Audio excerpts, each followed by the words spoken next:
Hello easy and tasty beetroot fry recipe చూద్దాం రండి. ఇది చాలా ఈజీ అండ్ చిన్నపిల్లలకి చాలా బాగా నచ్చుతుంది. ముందుగా ఒక ప్యాన్లోకి నూనె వేసుకొని అందులోకి వేరుశనగలు వేయించుకోవాలి.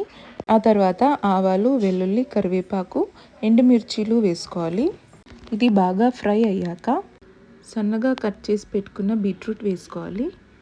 ఇది మూత పెట్టి ఒక 2 minutes పాటు వేయించుకోవాలి. మనం ఇందులో ఏ మసాలాస్ ఏవి వాడట్లేదు, చాలా సింపుల్ రెసిపీ అండి. 2 minutes తర్వాత ఉప్పు, పసుపు, కొంచెం వాటర్ వేసి ఇంకో 5 minutes పాటు వేయించుకోవాలి.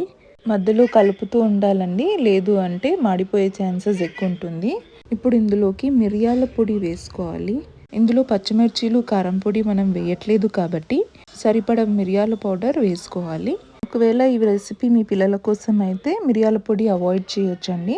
పచ్చిగా బీట్రూట్ తినడం ఇష్టం లేని వాళ్ళకి ఇలా చేసుకోవచ్చు. ఇది స్కిన్కి చాలా మంచిదండి.